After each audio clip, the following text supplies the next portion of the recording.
Well, I am so very happy to be with everyone on this Erev Shabbat. And I hope that you've all been enjoying the many presentations and learning sessions and talkbacks and so many things. And of course, Temple Beth on Live that we've been offering these last couple of weeks. My home has now 6 different TV studios, and it's not that big a house, but I break up the rooms into different sections depending on what I'm teaching or if it's a Zoom class or whatever. So I am now in Studio 1 for this Erev Shabbat. And it is this Shabbat, Shabbat Hagadol, aka the Great Shabbat. Its name most likely reflects that this is the Shabbat before the festival of Pesach. For we are preparing to feel as if we ourselves were freed from slavery, from that very narrow place of Mitzrayim, the root of the Hebrew word, which means narrowness.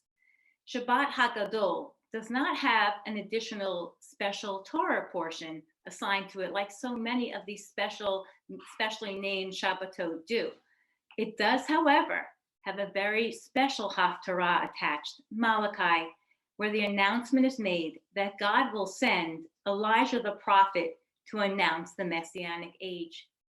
I will send the prophet Elijah to you before the great Hagadol and awesome day of the Lord, that eschatological end of the times. He shall reconcile parents with children and children with their parents, so that when I come, I do not strike the whole land with utter destruction.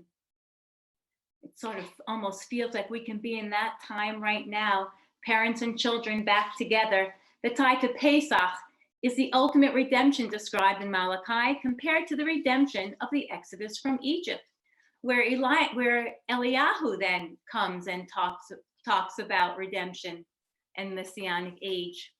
But here we are now, right before Pesach, and many of us waiting and praying for a different redemption from the anxiety and worry that COVID-19 brings. Many waiting for a redemption and a deliverance out of the darkness of illness. Many parents and children unexpectedly spending so much more time together, and hopefully using this time to listen to each other and gain a deeper appreciation for each other. Now, I haven't spent so much time at home since 1997, when I was on maternity leave after giving birth to my daughter, Gabby. And now she's about to graduate, pseudo-graduate from college. Well, I was anxious then too. Then I was anxious about milk and diapers, the adjustment of my other children and my husband, and I was anxious about work. Well, that was all typical stuff to be anxious about following the birth of a new baby. Today, our fears are not so typical. Rational, yes, but not typical. And we're not staying home as an excited new parent. Excitable, yes, we are excitable, but not excited. But since we are here in these moments, what can we learn? This is what I've learned since I've been home. I now know where all the electrical outlets are in my home, so I can plug into all the devices that I'm using. I now know which light switch plates are the most used, and now, of course, they are the cleanest. I now know that my 3 daughters' bat mitzvah dresses still hang in their closets, even though they are 27 years old, almost 25 years old, and 22 years old. I now know that not only do I have matzah stamped on the box 2019, but until a couple of days ago when I taught my Seder 101 class, I had matzah 2018 in the house too, way up high on the shelf, which I had to get the step stool to reach. And now I do know that my housekeeper really does water the plants. Isolation from others is an ancient tradition that's even part of this week's Torah portion, Tzav. We are in the book of Vayikra. It's the second portion of this book. Tzav commands. God commands Moses about the sacrifices and consecrating Aaron and his sons, the priests. The consecration describes how Moses dresses Aaron in his priestly garments, step by step, the tunic, the robe, the sash, the turban, the diadem that says, Kadosh Ladonai, holy unto God. The portion describes the way in which the priests are supposed to slaughter the offerings, which parts are burned completely on the altar, which are eaten, where the ashes are taken out to a holy spot, how the blood is used to sanctify the altar. And believe it or not, sometimes the word sanctify is translated as purify or cleanse. The blood is used to cleanse. And in our world today, so close to the word sanitize. After all of this is done, we read in Leviticus chapter 8, beginning with verse 33, you shall not leave the entrance of the tent of meeting, God tells Moses to tell Aaron and his sons, you shall not leave the entrance to the tent of meeting for 7 days, until the day when your days of inauguration are completed, for you shall be inaugurated for a 7-day period, as he did on this day. So Adonai had commanded to be done to provide atonement for you. At the entrance of the tent of meeting shall you dwell day and night for a 7-day period, and you shall protect Adonai's charge, so that you will not die. For so have I commanded. Aaron and his sons carried out all the matters that Adonai commanded through Moses.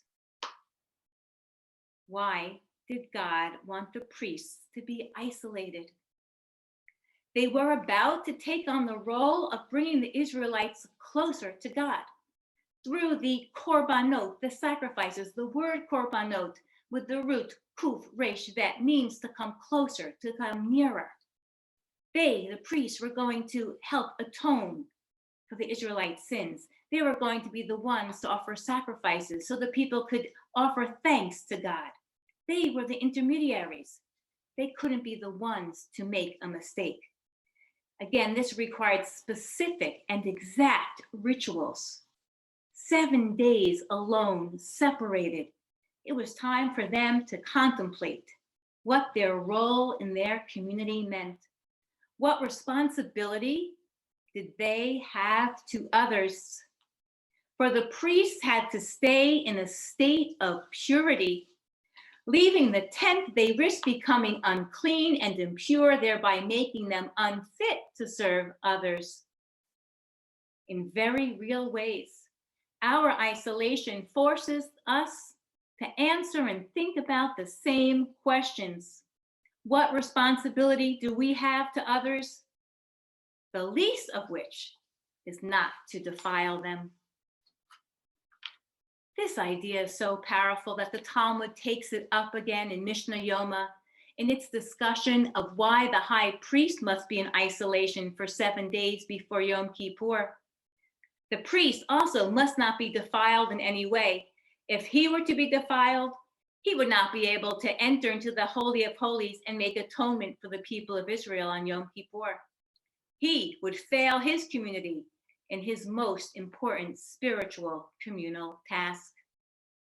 The Talmud looks to this week's Torah portion to understand how isolation can be a benefit when it prevents defilement, illness, and offers reflection, contemplation, and a greater understanding of one's tasks and one's roles and one's self. Rav Kook wrote, life can only be perfected through the affording of a breathing space from the bustle of everyday life. A breathing space from the bustle of everyday life. He was speaking of Shabbat, and our 7 days or 14 days or 28 days apart that we may be experiencing certainly is not a complete rest like Shabbat. And it's not necessarily a secession from bustling, because we are bustling within our walls of home. We are bustling to be caregivers. We are bustling to give support to others. We are bustling to connect online. We are bustling to do our work, to clean the house, all the many responsibilities we have within and without. We are bustling to do that. But in this time of separation, it does afford us a secession, a breathing space to ask ourselves some of those important questions, the questions we have about ourselves and our responsibility to our community. So this is now what I'm also learning while I'm at home, to reflect in gratitude, to model resiliency, and to find holiness at home. Ken Yeh Ratzon. May this be God's will for us. May we have a sweet and wonderful Pesach. May that redemption come to us soon in our time. And may we all hang in there with resiliency and faith and hope. Shabbat Shalom.